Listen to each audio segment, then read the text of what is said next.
Is Trey Lance a trap at his current ADP?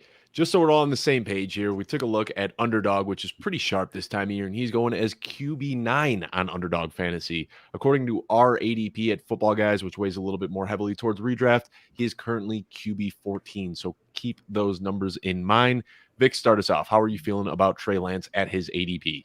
Ooh, still a pretty polarizing guy, even this time of year. Dave, I saw your tweets. I think it was with JJ Zacharyson, if I'm not Yeah, I'm mistaken. JJ. We went back and forth. Yes, there's a nice debate y'all had earlier. I have to say, personally, as things stand, to me, he's more of a risk than a trap to me. So we've got only a 2-game sample size, right, that he started in last year.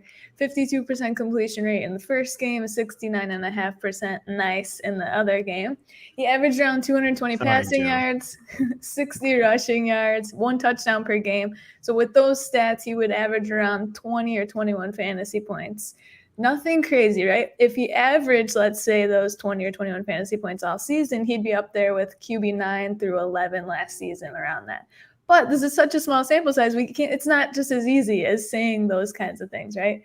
Let's take into consideration his weapons. He's obviously got George Kittle, Beast, Debo, Elijah Mitchell, Ayuk. I'd say those are pretty good. That offense has pretty good pass catchers there. The 49ers offense, though, has not been like this juggernaut, crazy scoring offense. They were middle of the pack last year, 24 points per game. That was good enough for 15th in the league. I'm most interested in who he's going before in ADP for when I decide on if I'm going to take him or not, right? So on Football Guys ADP, he's going before Derek Carr, Tua, shout out Troy, Fields, shout out Dave, and Lawrence, right? I'm not taking him over Derek Carr. I've talked about Carr in almost every episode this year of the Mailbag Show. I love Derek Carr. I'd probably take him over the rest. On Underdog, like you mentioned, he's a bit rich for me. I'm definitely QB9 is too rich until we figure out or get more insight on this quarterback situation in San Fran that they're keeping very quiet. It's more risky to me. But I will say we could have the next Josh Allen, Kyler Murray, Lamar Jackson, Jalen Hurts in terms of a value quarterback that just takes the league by storm right here in front of us due to that rushing upside. So I'm willing to take a shot at the price is right. Yeah, and I think so much of this, this conversation, this question was probably sparked by, what is just kind of taken over Twitter today when talking about Trey Lance's ADP, and I think that his ADP is QB14 is totally fair, but I think, and that's the football guy's ADP, but it's this underdog ADP where you see him at QB9, and just to put that into perspective, QB9 ahead of Tom Brady, Dak Prescott, Matthew Stafford, Aaron Rodgers, Derek Carr, Kirk Cousins. I mean, I feel like we're just getting a little bit over our skis with that, but again, with best ball, you're swinging for the fences and you want to hit those home runs and swing for as much upside as possible. The problem I have is there are guys that have similar upside that are getting drafted much later. Justin Fields, Trevor Lawrence, you could even throw Tua in that discussion with his new weapons. And I think what's happening is everybody's just becoming so enamored by Trey Lance that I see it as, I'd rather arbitrage, get somebody a little bit later, wait 4 to 6 rounds and get a Justin Fields or a Tua, or, wait 8 rounds and get a Trevor Lawrence, who I think possesses similar upside. It just seems like so quickly, like overnight, Trey Lance went from, a late round QB that had a ton of upside to a sure thing. You can't miss this guy, draft him as a top 9 quarterback. Seems like we're getting a little over our skis. But Troy, same question to you. How are you feeling about Trey Lance right now at his current ADP? So, football guys ADP, I absolutely love QB14. Underdog ADP at QB9. Kevin, I believe he's going to be a QB1. So it's obviously a risk, right? And we've seen in the past, we've seen Jalen Hurts last year. So we've seen Lamar Jackson. So people are obsessed with rushing quarterbacks. I'm obsessed with rushing quarterbacks. And like it's already been talked about, but he has tremendous upside, a lot of it because we only have a small sample size and there's the unknown, right? The unknown almost is affecting his ADP, right? We don't know enough about it. What we do know is that he has a big arm, he could run the ball, and he has great weapons, and he's in a good offense. So it's like, I don't mind taking the shot on him as a QB1. It's really tough for me to draft him over guys like, and Aaron Rodgers without Devontae Adams.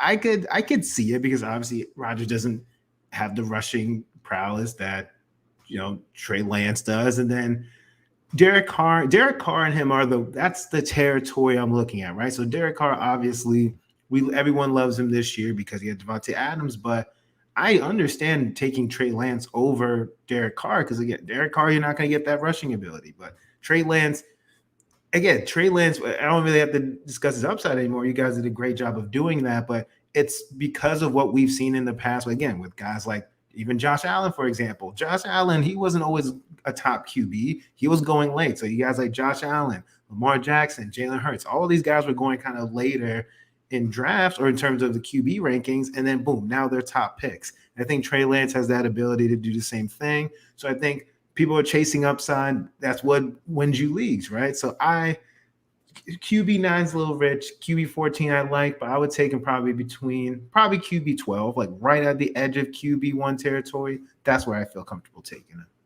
Now, I think another thing is, obviously we know Konami code. We know how that works and how a rushing quarterback gets so many extra points. But I think what hasn't really been discussed that much is how much the landscape has changed and how that is almost the norm now. I mean, we're going to be at the point pretty soon where there are going to be 12, 15 Konami quarterbacks.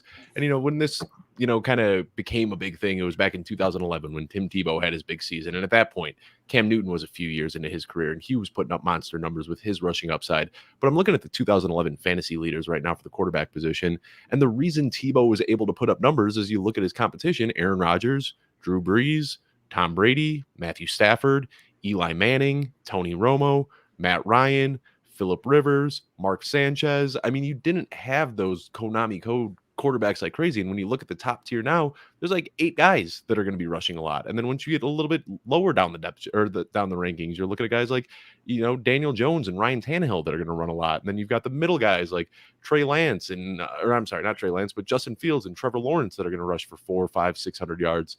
So it's changed the game so much where you definitely want to get one of those guys because the rushing upside is going to give you a very solid floor. But it's not 1 or 2 guys that you're cherry picking. You don't have your Cam Newton, your Mike Vick, your Tim Tebow. Now it's like there's 8 guys that are going to give you that high floor because of the rushing upside. And then you're going to have a handful of your, Tom Brady and Joe Burrow that are still going to crack into that elite tier. But I just don't know if, we can guarantee a top 10 finish from Trey Lance because of his rushing upside when there are so many other quarterbacks that are going to run a lot. What's up, Troy? Yeah, so what I was going to say is that it's not just that, but we also have to look at the offense that he's in and his weapons. So you got Deebo Samuel, George Kittle, and Brandon Ayuk.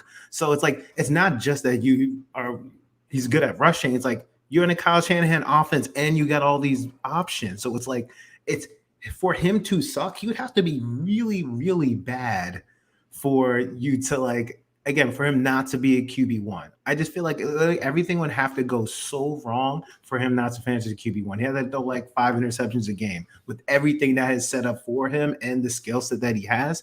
And that's the difference between him and Justin Fields. Justin Fields, you can believe in the talent, obviously has the rushing ability, but we have zero idea what this offense is going to look like. I don't think anyone's expecting the Bears to be a good offense this season. So really relying on him.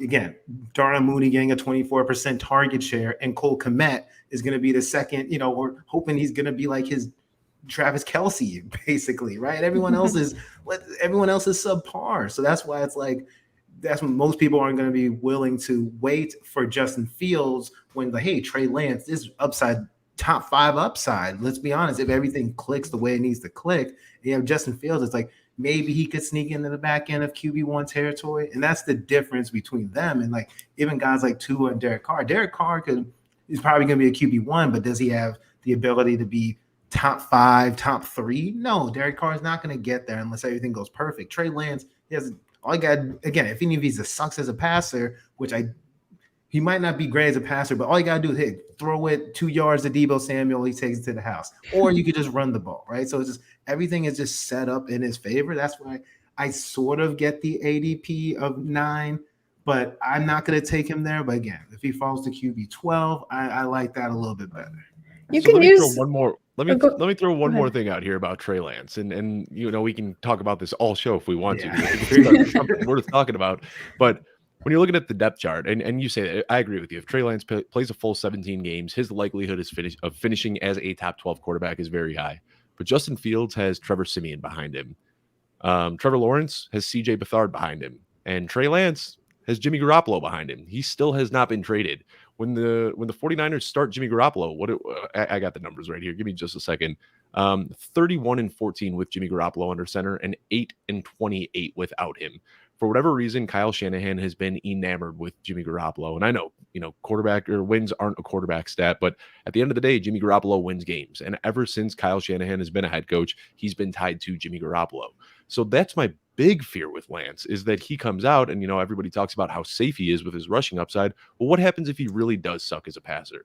And this is a team with George Kittle, Deebo Samuel, the offensive line, the defense. They are in win now mode. So what happens if he comes out, he's terrible as a passer, they get on a 3-4 game losing streak to start the season, that his leash is very short. Kyle Shanahan's going to yank him to the bench and just put Jimmy Garoppolo confidently out there. They're giving him almost $20 million this season. They have no reason to keep Trey Lance out there if he isn't playing well.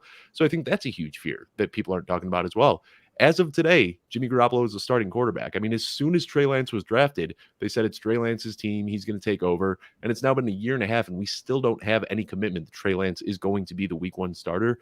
So that's another huge concern. It is worrisome. I don't know. There's been a lot of rumor mills that Trey Lance is the guy. I've been hearing some of those offseason rumors. And look, is it likely that Jimmy G is going to get cut? I don't know in terms of the whole contract situation. So, yes, Jimmy G is obviously a very competent quarterback, but I feel like Trey Lance would just have to be god awful, because when you put him out there, what you invested in him, what you had to give up to get Trey Lance, if you put him out there as your starter, they're going to do everything they can not to go to Jimmy G, because if they go to Jimmy G, that's them saying we made a mistake. And I don't think that they literally is a last nuclear option, right? Because again, that's like what we messed up. If they start him and he's god awful and they go back to Jimmy G, what do you do? What do you do in that case? So, remember when you make good points though. It's the same team that just traded up for Trey Sermon last year, and because of that draft capital, because of that commitment, because they traded up, everyone thought Trey Sermon was the guy. And then they roll out 5th round running back Elijah Mitchell. I'm just saying, I don't think that Kyle Shanahan cares what the media thinks, cares what the fan thinks, cares about draft capital. He's going to do what's best for the team. And if Jimmy Garoppolo puts them in a better position to win games, Jimmy Garoppolo is going to play over Trey Lance. I think it's just that simple. I mean, look, or he could play in Cleveland if they have any cap space left. Or Seattle. I mean, there's a lot of possibilities.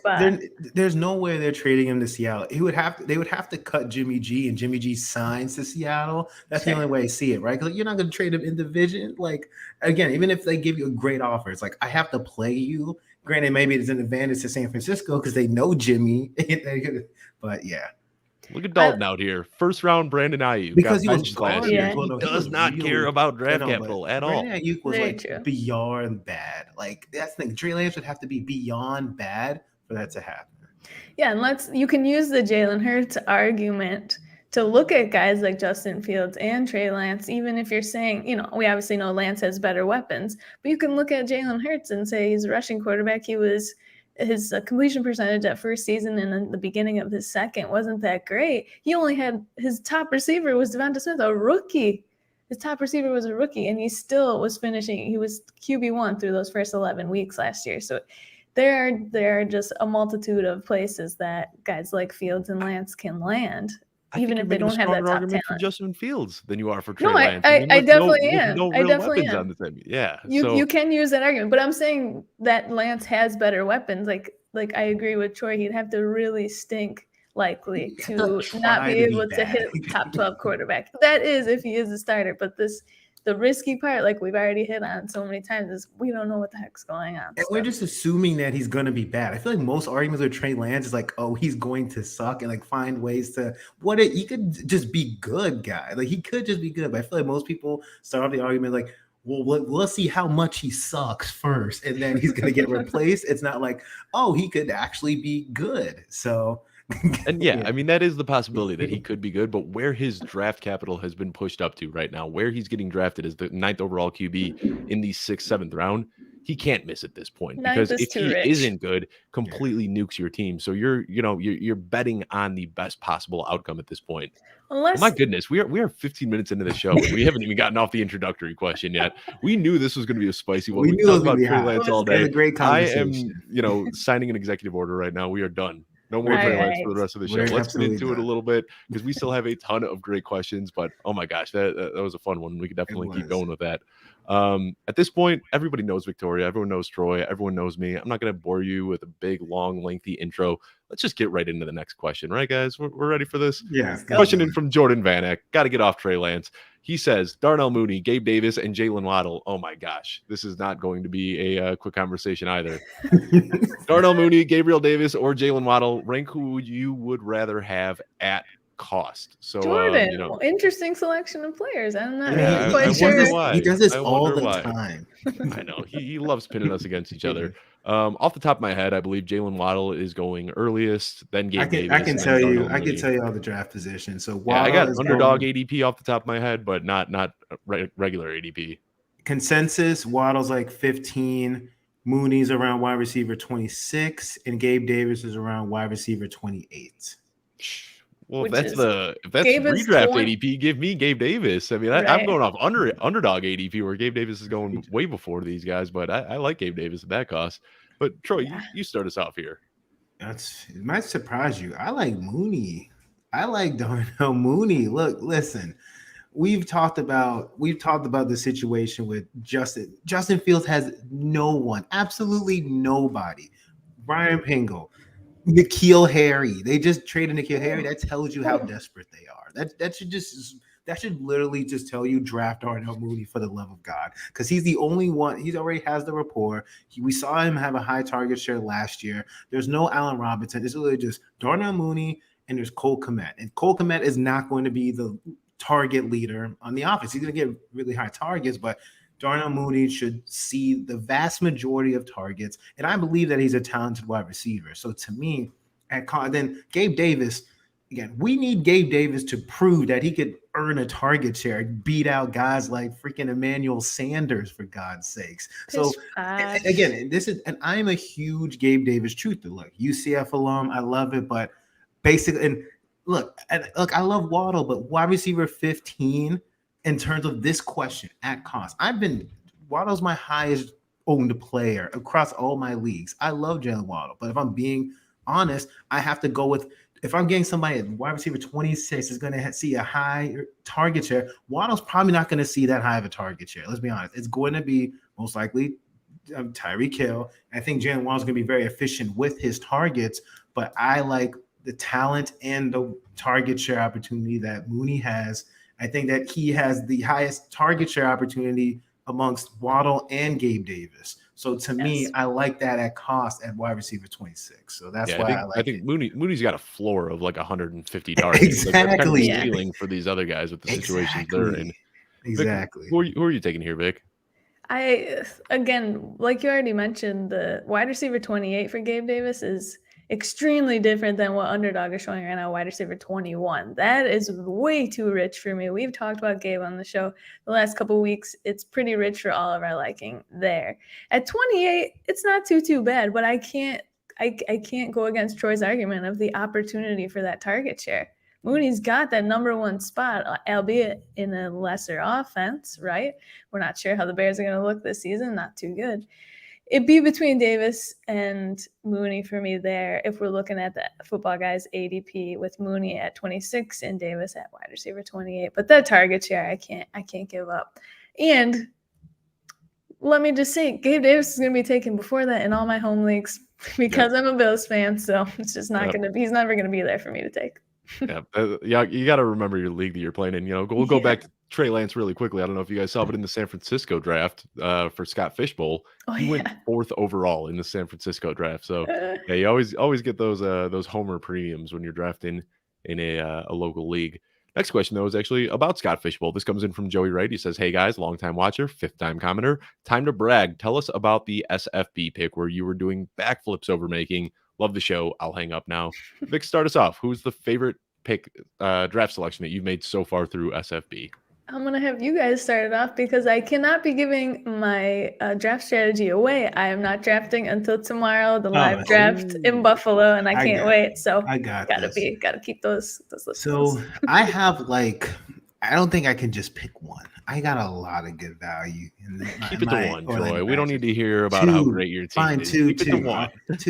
Two. Give me 2. Okay, I'll just do 2 because I wrote down 5, but I'm just say 2. Oh my gosh. I'll say 2. All right.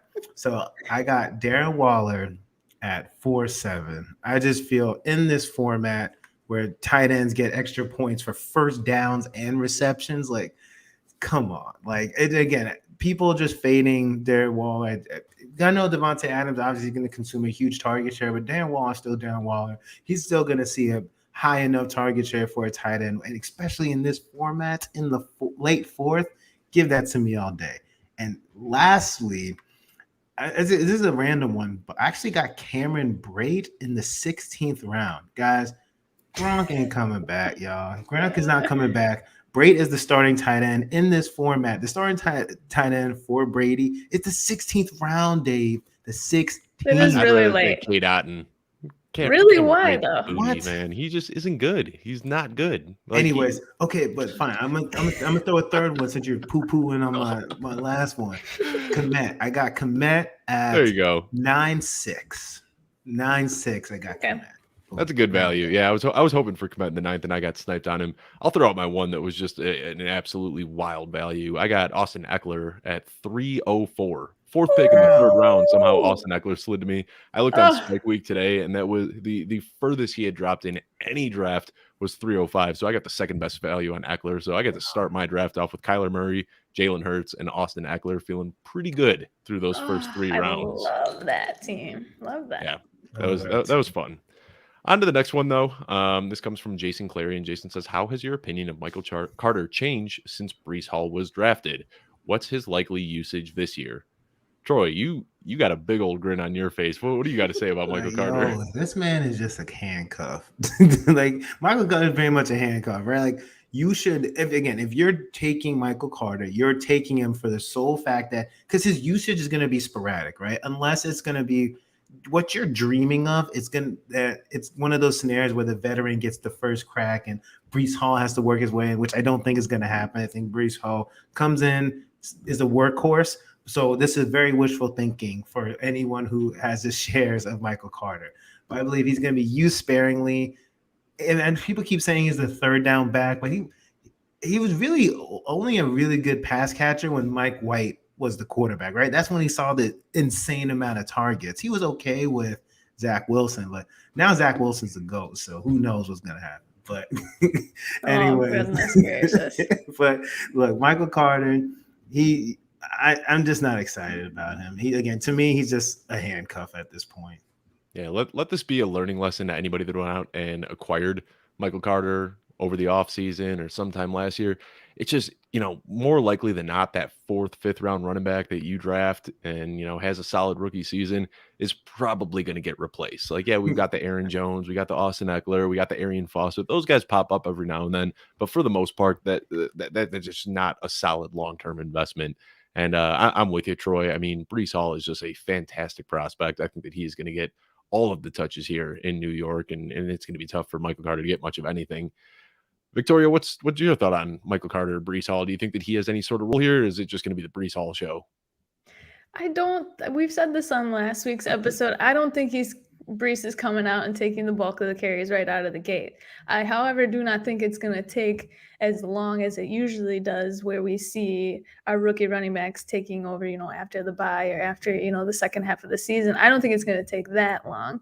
So you could argue that, let's say you did argue that, and you take him, his value right now is running back 40. It's pretty late still. It's right around other handcuffs like Alexander Madison and things like that. So he could give you some value to start the season as maybe a low-end RB2 or a flex, and then you're hoping basically you can grab somebody else from your waiver wire at that point once Breece gets rolling to replace him. But it's just too risky. I'd rather take a bunch of guys that are going near that RB40 range that are better handcuffs, in my opinion. Yeah, I mean, I just am not excited about Michael Carter at all. Dynasty, redraft, best ball. At ADP, I just want nothing to do with him. Next question comes in from Akash, and he is saying Daniel Jones or Baker Mayfield in Superflex Dynasty. Vic, start us off here. Who do you prefer, Daniel Jones or Baker Mayfield? I know 2 of your favorites. This is going to be a tough one to choose. These are just my favorite guys to give a hard time.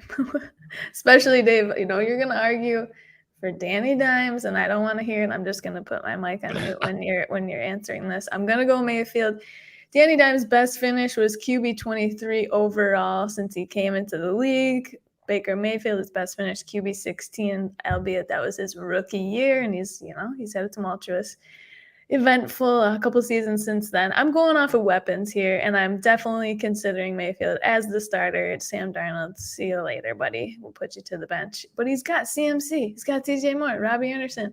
Danny has Saquon, and do we really want to say Kenny Golladay? Gosh, so when that rolls off my tongue, I get a little sick.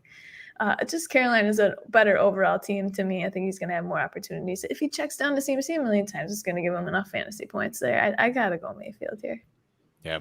I guess the concern, though, is from a dynasty standpoint, you don't know if he's going to be the long-term, answer at Carolina. It could be a one-year stop before he heads off somewhere else. Are you saying Daniel is the long-term answer? Because he's going to be kicked to the curb this season. Boom! They got all those rookie QBs coming in for next season's draft. He's out, man. And that's kind of the scary thing with Daniel Jones and Baker Mayfield. You know what you're getting this year. You're getting Daniel Jones in New York. You're getting Baker in Carolina. But what does the future hold? Do these guys go, do they sign a long-term deal or do they become bridge quarterbacks? Do they travel around and do the Ryan Fitzpatrick? I mean, there's so many ways that either of these guys can go.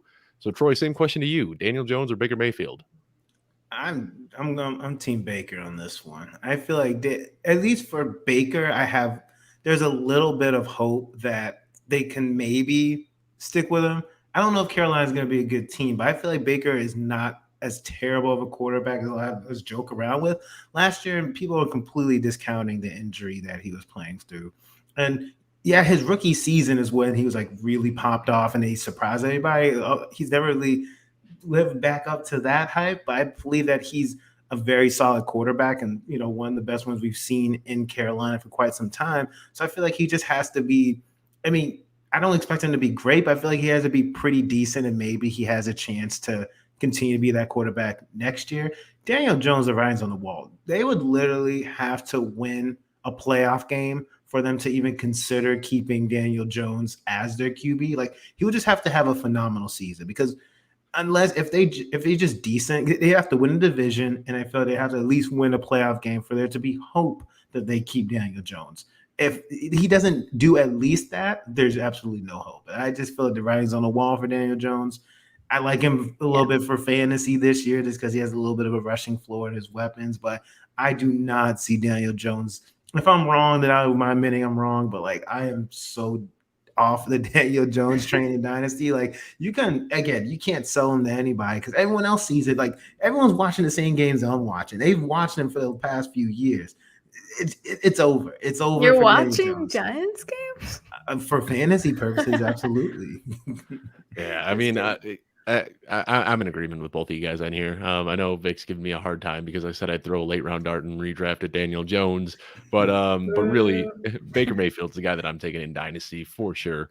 And we talk about recency bias all the time. I feel like a show doesn't go by that I don't talk about recency bias, but that was when the Baker Mayfield sucks narrative started. Was last year when he was playing through a torn labrum. This guy has been an above average quarterback his entire career. And then he plays half a year with a torn labrum and suddenly the entire city of Cleveland turns against him. And, everybody starts talking about how terrible he is. He's still a fairly competent quarterback. And now with the weapons surrounding him in Carolina, I think that he's going to do just fine this year, whether he gets an extension or hits free agency. This isn't going to be the last year we're going to see Baker Mayfield as a starter. So I'm taking Baker fairly comfortably ahead of Daniel Jones in Dynasty. Same. Next question comes in from Cody, and Cody's asking us, what are the chances Hollywood Brown has more fantasy points per game than DeAndre Hopkins this year? Obviously, DeAndre Hopkins starting the season off with an 8-game suspension. Hollywood Brown gets a full season, but we're talking fantasy points per game here. So there's a little bit of math that goes into this because, Hollywood gets a boost where he's going to get some extra target share early in the season. Then it'll come down a little bit. So let's talk through this. Vic, start us off. Do you think that Hollywood Brown could have more fantasy points per game than Hopkins? I think there's a high chance that he could. We got to consider that, like you already said, Hopkins suspended for the first 6 games. Kyler Murray and Hollywood are going to have all of camp and those first 6 games to build as much chemistry as possible. Hollywood's going to be in that game plan. He's going to have a high target share. Obviously, they traded for him. They love him. And there's not a lot of other good pass catchers on the team outside of that. So without Hopkins in the lineup. And we may see these guys continue to have great chemistry even after Hopkins comes back on the field. Yes, as Dave, you mentioned, Hollywood's target share might come down subtly, but I think that this is a high chance of happening, and I like taking Hollywood in a lot of spots this season. Roy, what are your thoughts on this one? I agree with Victoria. I mean, he's coming off a career year. Obviously, his situation's different, but a lot of people were just thinking Hollywood was a bust. Like, oh my God, he's overrated. He can't do anything. But last year, he was really good. And I believe with Kyler Murray, he's reunited with his college quarterback. I know everyone's saying that, but it's true. It's a little bit of chemistry there. And I do believe that I don't know what this offense is going to look like. DeAndre Hopkins is only getting older. I'm not saying that, he's going to suck or anything, but if anyone, I don't think anyone's going to be shocked if Hollywood just happens to outscore him in fantasy points per game. I think it's definitely a high possibility. Yeah, I mean, Hollywood came into the league coming off of a Liz Frank surgery, and I think that people are so quick to forget that, and that's why he got written off as a bust as a rookie when he was coming off an injury that takes a long time to heal from. He has been absolutely dominant for the last 2 seasons. That being said, DeAndre Hopkins just gets those red zone looks that are so valuable. Prior to his injury last year, he had 7 touchdowns in 7 games. He saw a dip in target share, which is slightly concerning given his age. But the fact is, he's still getting the very valuable premium touches near the goal line where he's scoring a lot of touchdowns. So I think that DeAndre Hopkins is definitely trending downward. But I think when this team is at full health, when they've got Hollywood and they've got DeAndre Hopkins and they've got Zach Ertz and they got everybody out there, I think that DeAndre Hopkins is still going to be the primary receiver. So, I like Hollywood's chances of really blowing up on the first half of the season, but I think there's a chance that he ends up being the third target behind DeAndre Hopkins and Ertz once the whole team is out there. So I don't know about points per game. I think I'd give that to DeAndre Hopkins, but because of the big start that we're expecting from Hollywood Brown, there's a chance that Hollywood Brown could outscore Hopkins. It's an interesting conversation to have, but when they're all healthy at the end of the season, I'm definitely putting my chips on Hopkins. I was gonna say too, last thing, I wonder what that conversation was like when they were trading for him and saying, please come on over, we want you here. Hollywood made it vocally said that he wanted to leave because the Ravens are a run first team. He wants to get the ball. He wants the ball in his hands. You gotta think that conversation to bring him over was like, hey, we're gonna put you into our game plan. And so I'm hoping to see him get peppered with targets those first 6 games. Yeah, it'll be. Did I say 8 games? I think it is 6 games. It's 6 games. Spoke earlier. So yeah, 6 games. All right. The next question comes in from our friend Ahan, and he is saying, "Why is Sony Michel free? What do others know that I don't?" Troy, why is Sony Michel free? Why isn't this guy getting any hype at all? Everybody's head over heels for Chase Edmonds, and Sony Michel seems to be the forgotten man. Explain it to us. Sure. So I mean, one of the reasons is the Dolphins just have way too many running backs right now. So you have Chase Edmonds, you have Raheem Mostert, you have Sony Michel, you have Gaskin, and you have Salvon Ahmed right now. Obviously, there's no way the Dolphins are Philip bringing Laird's all still around? Huh? Philip Laird, is he still there too? No idea. That's Patrick Laird, bro. Patrick Laird, that's it. Put some respect on his name. Philip Lindsay and Patrick Laird, that's what it was. Come on, see this disrespect. But, so sorry we didn't know the 6th running back. So now the Dolphins have to decide, okay, like who are they going to keep on their roster as a running back? Clearly, they got to figure out, okay, who is going to play special teams, which I don't think Sony Michel is going to play special teams. So, and they didn't give him a big contract. So it's possible that he can make the team and then he's going to have a specific role. So it's possible. There's no guarantee that he could even make the team. It's possible just because he brings a different skill set than Chase and Mostert does. So, and he's better at the goal line. And Gaskin's probably going to be the odd man out. Salvon Ahmed's probably the odd man out. But I would say that, look, goal line, I think Sony Michel could have some upsides. So maybe they keep Sony, Mostert, and Edmonds. That would be interesting. So, yeah, I don't mind taking a late shot on him. It's just how much of, the opportunity share is he going to get in that backfield? We don't know, right? He's going to just be part of a committee. So he looked good with the Rams last year, but I think that's what others, I guess, are worried about. Like, how much opportunity is he going to get? So I think the one thing he's got going for him is that he's the heaviest back here. So he should assume at least the goal line duties, which is nice. There could be some value in that, but that also gives no weekly floor and a lot of inconsistency and not somebody you really Jordan want to rely on. Howard when he was in Miami and it only score Exactly. Yep. on your touchdowns. Maybe that's what he does. So here, Victoria, you can just, while you answer this question, kind of think of this comment as well. Are you guys afraid there's going to be a massive timeshare in the Miami backfield? I see you nodding along. I think we kind of all think that. Kyle Shanahan was very set in, this is my running back this week, and it might alternate week to week, but he always had his guy every single week. It certainly feels like that's not going to be the case in Miami, that this could be a little bit more of a weekly timeshare. But both questions to you then, Victoria. Are you expecting a timeshare, and why is Sony Michel free? I mean, I do think I am expecting a timeshare, but this depth chart, Troy already named all 4 backs. He listed them in the order they're on the ESPN depth chart. I know it's unofficial, but that's all we got right now. So this backfield is so ambiguous, and that's where you're going to find some kind of value usually when you're drafting. He's listed at RB 59 right now, which is free to me. I think that if you're in the last rounds of your draft, I think he's a fine stash. We saw he still has a lot of juice left. He did fill in tremendously well for Darrell Henderson in LA last season when he was injured. I think he still got that juice, that goal line work. It would just be a last round kind of flyer for a stash in case for injuries. But that's kind of why he's being forgotten, because it's so ambiguous. And didn't your head coach just say he wants to run the ball? He might just keep these guys' legs fresh and really screw us over for fantasy value in general. Oh, and I forgot another running back, Zonovan Knight. So Zonovan Knight, he was an undrafted rookie. He's been getting a lot of hype from the coach. So Mike McDaniel's been giving him a little bit of hype. So he could make the team. He's probably going to be in that special teams role. So that makes it even harder, right? You got all these running backs. Not all of them can make the team. Can you play special teams? So all this is going to be, factored in. Gabe Davis joined our show. What's up, Davis Gabe? is in the chat. Wow, we're honored. I love it. Too funny. Well, next question comes in from Sam Wagman, and Sam is asking us, how does the target breakdown work in Philly this year? All 3 of AJ Brown, Devonta Smith, and Dallas Goedert should get theirs, but will there be enough to go around? Victoria, what are your thoughts on this Eagles offense? I love them. These are my boys, all 3 of them, and Jalen Hurts. I'm not an Eagles fan. Don't judge me for that stereotype. I just want to put that out there first of all.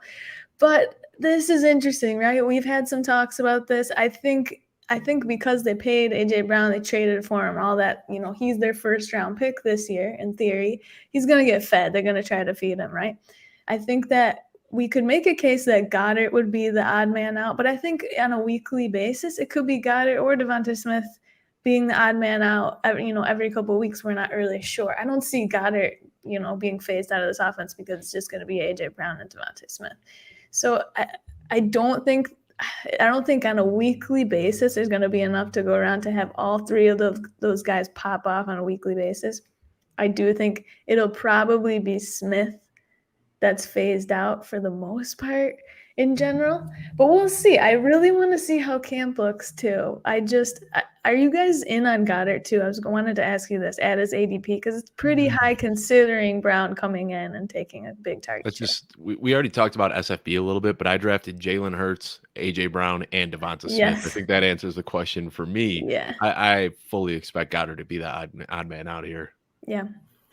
I go back and forth between Goddard and Smith. AJ Brown, obviously he's gonna get his, but it's difficult because the honest answer is we don't know. But if I had to guess, I think it's gonna be a trade-off. I think with Goddard, he doesn't necessarily have to have as high as a target share to still be a tight end 1, right? It doesn't take a lot. So, but I just feel that I'm expecting the Eagles to be more pass heavy, but I think that's gonna benefit Devonta Smith. He's going to get lesser coverage because AJ Brown is there. True. So Very I true. think that Devonta Smith could take advantage of the weaker coverage. So I love that. Duh. I forgot about that. So I'm going to say Goddard is going to be the odd man out here.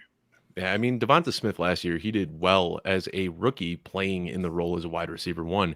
And I think his, skill set, play style is so much better suited to be a wide receiver 2. So that's where my head is at, Troy. I'm with you, where I think AJ Brown steps into that alpha role. I think that Devonta Smith is just going to feast on the opposite side of the field playing as a wide receiver 2.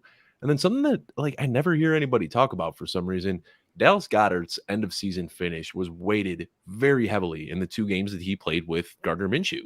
I mean, with Jalen Hurts, he averaged less than 10 PPR points per game on just 5.2 targets per game. In the 2 games he played with Gardner Minshew, he put up 21 fantasy points per game on 7 targets. So those 2 games skewed his season end finish so much.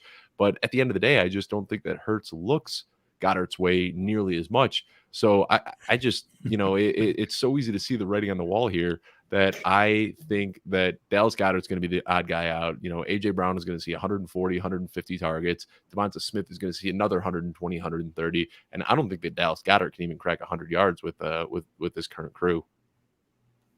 Yeah. Do we want to answer Mr. Scamper's question?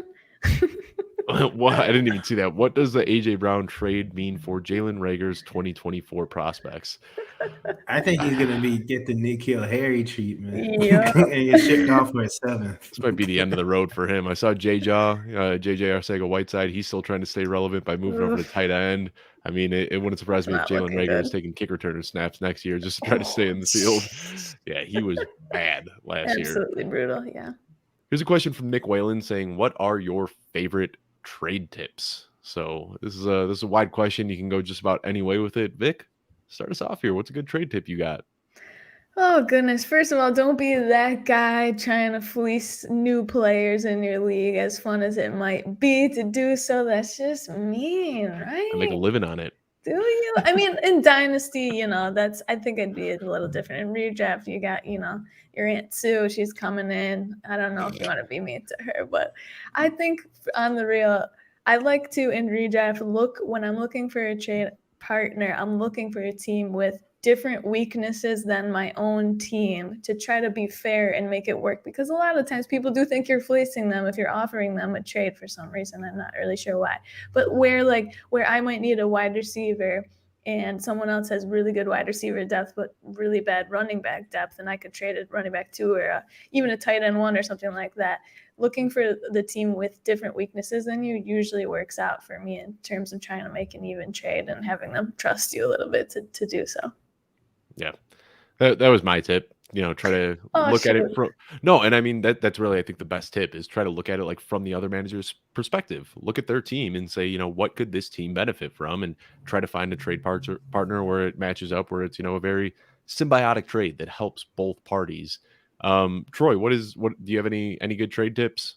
I was going to say the same thing. I mean, because I see so many times, like on Twitter, social media, like, who won this trade? Stop trying to win trades, man. I think that's one of the, again, you guys pretty much echoed it, the same thing.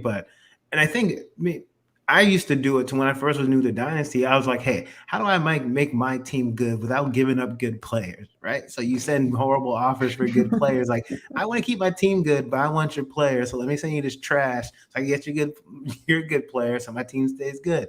But no, you guys gave good advice. Like, look at the other team, look at their weaknesses. How can it be mutually beneficial? So I'm going to look to see, if I want this player, who can I realistically give up, who I feel comfortable giving up for that player that's somewhat equal value or equal value. So maybe you guys won't see eye to eye, but if you try starting off with a strong offer, right? Because if you start off with a low ball offer, some people are just completely turned off, like, okay, I don't want to trade with you anymore. And like, it just turns off the relationship. But if you start off with a strong offer, then it could hopefully help build, that communication, and maybe you guys can get a deal done. I've also had, pretty good luck, and I don't know if luck is the right word, but I've had good success where I start off with a conversation before just blindly sending over a trade offer. Yeah, message somebody, hey, I'm interested in this guy, this guy, this guy, and this guy on your team, and I'm willing to move these players, and then talk through a trade, through text messages rather than just blindly sending offers back and forth in your fantasy platform. Sometimes just having that conversation, because then you're not wasting time either, because they might just say, nope, all those players are untouchable. And then it's the end of it, or, So I think just, trying to have a conversation rather than just blindly throw trade offers. If you've got that ability, if you're in a league with friends, that can make a huge difference. All right, we got 3 more questions left, and then we're going to hit a few in the chat. This one comes from Kevin S., and Kevin is saying, will Juju finish as a wide receiver 1 for the Kansas City offense? Troy, is Juju going to be a wide receiver 1 this year? No. He'll be the wide receiver 1 for Kansas City, but not a wide receiver 1 for fantasy purposes. 1 is the question. Yeah, exactly. A wide receiver 1, no, he's not. So it's like, I think everything would have to go. He's not Tyreek Hill. Like, Juju's not Tyreek Hill. He's not going to step into that role. Completely different wide receiver. I think he could be a high end RB2. I mean, wide receiver 2, a high end. That's his ceiling, though. I think mid wide receiver 2 is most likely. I have no idea how Valdez Scantling. I have no idea how Sky Moore is going to play into it. I don't know. If I had to bet money, I would believe that he's going to be the best wide receiver. And I think he has a pretty decent season. I think also he's one of those recency bias. We haven't seen Juju play in a very long time. Or we saw him towards the end of last year. We saw him make a little bit of a comeback with the Steelers, but yeah, we haven't seen a full season of Juju in a while. I still think that he's talented, and hopefully him and Patrick Mahomes have that chemistry. But I think mid wide receiver 2 is what I would project him to be next season. I've been dying for any sort of news out of camp. Like, I just want to hear something good about Juju. Something. I haven't heard a thing. It has just been radio silence. I got to say, that's starting to concern me a little bit. I mean, we've seen this guy's efficiency just falling off a cliff for like 4 consecutive years now, where he just hasn't really been able to get it done. And people are drafting him with a lot of certainty that he's going to be the guy. He's getting drafted as a high-end wide receiver 3, back-end wide receiver 2. I mean, he's the first Kansas City player going off the board after Travis Kelce, which is a lot of certainty that he's going to be the guy. And like you said, there's just other guys there with a lot of uncertainty in the absence of Tyreek Hill. I'd rather throw a later pick at Marquez Valdez-Scantling or Sky Moore or one of those guys than pay up for Juju. I feel like there's just so much risk there that he isn't the guy. And with the lack of news we're getting out of Kansas City, makes me even more concerned. Vic, what do you have to say about Juju? I agree with both of you guys. And there's guys going around Juju's ADP right now, wide receiver 29, that I would easily take over a guy like Juju. You've got Rashad Bateman, Elijah Moore, Devontae Smith, even Amon-Ra St. Brown. I know you guys aren't as high on him as I am, but I'd take all those guys over Juju, I think, depending on my build and my team. But we can't forget Demarcus Robinson. Sometimes we got that guy coming into the end zone once in a while. Patrick Mahomes likes him. He's with the Bears now. Oh, I'm so sorry. I'm pretty sure he's with the Bears. No, that's Byron Pringle. Demarcus Robinson is still with Kansas City. That's right. Okay. Oh, not bad. Oh, you made me feel like I was stupid. No, but that's how irrelevant he is. He's gonna hold everybody water bottles. Let's just take a moment of silence here. Pour one out. Scampers in the chat saying that he took Juju with the 4th overall pick in a dynasty startup a few years ago. So, moment of silence for Mr. Scampers. Goodness gracious, so sorry. Next question comes in from Abe. What is the ceiling, floor, and expectation for Miles Sanders? Miles, do not draft me on your fantasy football team standards. Troy, start us off here. I think that he is going to be a low-end running back 2. Yes, thank you. I just looked it up. He's on the Raiders. So no one knows where he is. I was actually looking up. I'm like, he's not on the Chiefs anymore. Okay, he's I'm stupid. I'll take it. I'll take the L. My bad. Sorry. That's Miles Sanders. How you feel about Miles Sanders? Miles Sanders, low end RB2. He was not actually that bad of a rusher. That last season, he just could not find the end zone for God knows what reason. That was the most bizarre thing. The Cole Kmet of running backs. Ooh, I love that. With the Laviska Shenault, depending on how you want to look at it. Oh, no. He's too irrelevant. I haven't heard that name in so long. Please, 100 targets last year. Oh, God, no. I still can't believe he had 100 targets. But anyway, I think Miles Sanders, low-end RB2, is just – he's somebody that I feel like if you're going 0 RB or – I wouldn't mind targeting him in that range because he's going in the RB dead zone. Here's the thing, the problem with the RB dead zone, right? You could sometimes find some life in the dead zone, and maybe Miles Sanders is that life in the dead zone. Is just he in the dead zone because he dead. that was implied, Victoria. but yeah, I feel like it's just the upside is very worrisome. But yeah, that's what I feel about. Yeah, and that's the problem. Like, if you're drafting a guy in the dead zone, like, the things you want are like a powerhouse offense. You want somebody with a pass catching profile. You want somebody that's going to get goal line work. You can't count on Miles Sanders for any of that. I mean, Kenneth Gainwell is the guy. I'd much rather draft Kenneth Gainwell late than pay up for Miles Sanders. Yeah, Vic, I know we talked about Philly a little bit earlier, and it sounds like we're all three of us are all in on the passing game. But a lot of being in on Jalen Hurts also has to do with his rushing ability at the goal line, which is the reason Miles Exactly. Sanders had no touchdowns. Jalen Hurts, who's phenomenal at the goal line, isn't just going to suddenly turn the ball around and give it to Miles Sanders. He's still going to be the goal line back. Yep. So are you in, out, anything on Miles Sanders? I'm completely out. I mean, we continue to invest in this guy year after year. These are his finishes. RB15, he had 13.7 points per game. RB23, 14.2 points per game. Only played 12 games, injured. And he only played 12 games last year. Running back 40, 9.8 points per game. I mean, it's abysmal. And you've already said it yourself. Jalen Hurts is the guy at the goal line. I know we say that about Josh Allen and stuff too, but it's not like Devin Singletary had 0 touchdowns last year. This is a little scary. He's someone I'm avoiding completely.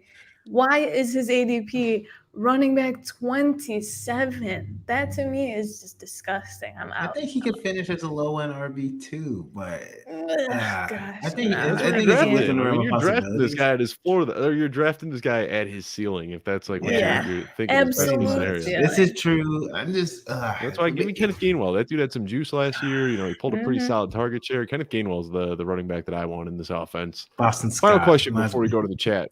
Boston Scott, there you go, getting real deep with it. Another question from Kevin saying, besides A.J. Dillon, Tony Pollard, and Alexander Madison, who are the next 3 most valuable handcuffs be?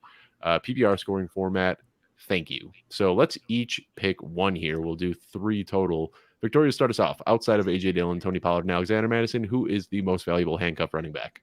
You're going to let me go first. I'm going to take...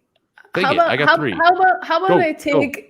Okay, I'm going to take the Herbert. one that we love, Khalil Herbert. We all love him on the show, though. We've already talked about him in so many episodes. He filled in for Monty, got the job done, and more when he needed to. Fantastic player, fantastic handcuff.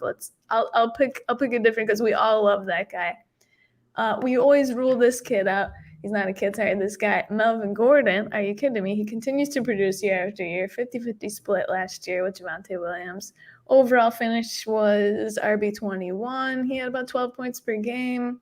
He's going at RB34 right now. I think that's a little high. I don't know if I'd call him a handcuff, but he technically is. I expect Javonte Williams to command most of that backfield this season. But anyways, I have a lot too. We could go all night. Do a whole show on handcuffs. This is a fun one. Troy, who's your favorite handcuff? Darrell Williams. Yes. Okay. I mean, we saw what a handcuff could do. Remember last year, James Conner was the handcuff, and then Chase Edmonds went down. Yeah, so I love that one. That's a good one. Mine's Isaiah Spiller, and this one's I feel like it's kind of a no-brainer.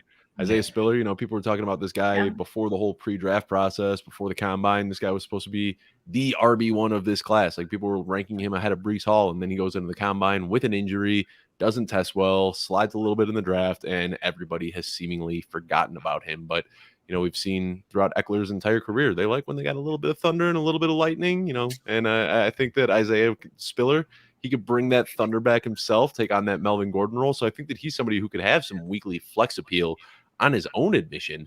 But then in the event of an injury to Austin Eckler, he also profiles as a very good pass catcher, and he can take on a workhorse role. So Isaiah Spiller has been one of my favorite targets in the 11th, 12th round there.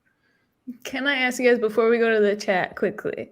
Of course. You like Ronald Jones as a sneaky guy in KC? Yes. CEH continues to struggle to be that dude since he was a rookie. Like, I was on Justin Boone's show earlier, and we had a little Ronald Jones love fest. Yeah, just love him. He's the best runner there.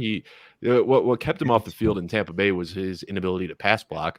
But when you got a mobile quarterback like Patrick Mahomes, pass blocking doesn't matter quite as much as it does when you're trying to protect Tom Brady. So I think that he's going to get plenty of snaps, and I think that he's just the best pure runner on the team. First question mark I see, Trey Lance slander. How dare you guys? This is going to be tough, man. The chat has been popping today. It's going to be really tough to find some questions. Guys, if you're scrolling through this chat too and you see one, throw it up. So right now, we just saying in Elijah Mitchell we trust? No, I don't trust Elijah Mitchell. I don't know how you guys feel about it. I still like Elijah Mitchell. I feel like, unless Darian Davis Price. Look, but again, because Elijah Mitchell is dealing with injuries, so maybe just insurance, he's gonna get worried. But I feel like Elijah Mitchell is gonna have the first crack at the RB1 job, so I just need him to stay healthy. So again, I mean, wow, we were talking about Hurts for a long time. I'm still scrolling through, and these are still comments on Hurts. Is the ceiling for Trey Lance Hurts? Yeah, Yeah, I think that's kind of Yeah. what you're hoping for. absolutely. Is 2020 Trey Lance or 2020 Jalen Hurts is what you're hoping to get with Trey Lance. Oh boy, there are so many The questions here. chat, y'all The were chat is popping insane. We Well, got off hundreds of questions, tonight. well, hundreds in here. But appreciate the chat. I mean, I wish we had more time to answer all of them, but yeah, I wish we could save these questions. We got to start like saving these as we see them come through because there is a lot happening in and the look, the chat ones we today. don't, we're gonna try to get to next week, guys. I appreciate it. Season comes, you're getting closer. I know you have a lot of questions, and we're here to help. I thought I saw something. I thought I saw a question in the middle of all And if these. we don't get to your questions, also you can, it's on the screen. You can email them at mailbag@footballguys.com or add us. We'll make sure to save those questions as well. Thank you. Actually, Dave, do you see any more in the chat? Because I swore I saw one more. There is a question that came through from the mailbag email while we were on the show. Do we want to answer that one to Let's end the do show? it. What is the Sure. question? Let's hear it, Vic. Okay, James Martinez, he asked, thoughts on picking up Matt Corral or Mitchell Trubisky as a super late round pick in Dynasty? I'm in need of a QB in a Superflex league, but I don't need production this year necessarily. I have Kirk Cousins and Tannehill. Yeah. Oh, man, we're finishing I the think show it- talking about Matt Corral. That's how we got to wrap this up. Such a No, great but show. And we got to talk about Matt yes. Corral now. Well, you might as well look. Or Mitchell QBs, Trubisky. look, Okay. I don't true. think I like any of them have Trubisky. long-term value. They don't Yeah. have long-term value, but you never know. Like, what Kenny Pickett sucks, and like they got Trubisky, and maybe he could, again, be the starter. And Corral, there could be an injury, or Darnold could be cut. Who knows? There's so many possibilities. So if it's late in your drafts, it doesn't hurt to take a shot, right? Again, don't take them over someone more valuable, like a wide receiver 3 or RB3 that with upside. But if it's late enough, I don't mind you guys taking a shot on them. All right, we got one good question here, and we'll wrap it up with this one because I really like this question. Who is the last running back you are willing to take as your RB1 if you're starting heavy on wide receivers? Fantastic question. Absolutely love this one.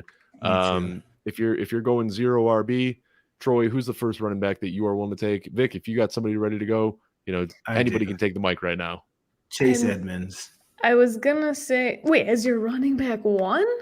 If I'm If you're going going 0 late RB, enough, Chase commit. Edmonds. Yeah, Chase No. Edmonds. I like the range between Kareem Hunt, who's running back 31 by consensus, and then latest, Chase Edmonds is RB 36. So you can really stack them wide receivers if you're looking at. But And get if your you guys tight don't like end, Chase get a Edmonds, I say quarterback. Kareem Hunt. Yeah, exactly. Nah, I can't. I don't do 0 RB. My answer would be vastly different from that. I was like Zeke Elliott at like RB 17 would be my latest that I'm going here. I usually my redraft leagues go RB or RB wide receiver. Like I'm not waiting around for Chase Edmonds to be my running back one, and then But he's your not wide even. receivers would be so hot. Oh gosh, Rashad I'm pretty Penny similar. maybe. Yeah, Rashad Penny. There you go. I like Yeah. that. I'm kind of with Troy getting down on that board a little bit. Damian Harris. I'd Yeah, go with Damian Damian Harris as a Harris. running Sure, back one. sure. If I'm loading up and getting Jamar Chase and just going nuts with wide receivers yeah. early. Yeah, I could see building a team with Damian Harris as an RB1.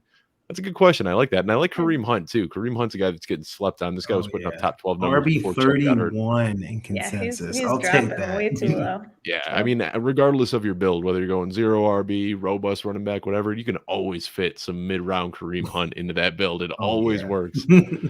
Well, that's it. Again, I mean, I just want to thank the chat. This chat has been wild tonight. It is officially football season. I mean, we're still a couple months away from kickoff, but people are plugging in. We're seeing that engagement up on Twitter going through the roof again. We're seeing people in the chat going wild. Absolutely love to see it. So thank you to everybody that tuned in tonight. Just a reminder that you can find us every Wednesday at 7:30 p.m. Eastern time at youtube.com/footballguys. So be sure to subscribe there if you haven't already. Victoria, let everyone know where they can find you on social media. At FFB_Victoria on Twitter and Instagram, y'all. Troy, let everyone know where they can find you. You can find me at TK Mode pretty much on all the important social media platforms. And don't find me on Instagram or anywhere else. Twitter is the only place that I talk football. So find me on Twitter at Dave Kluge. That's Kluge. And we will see you next week.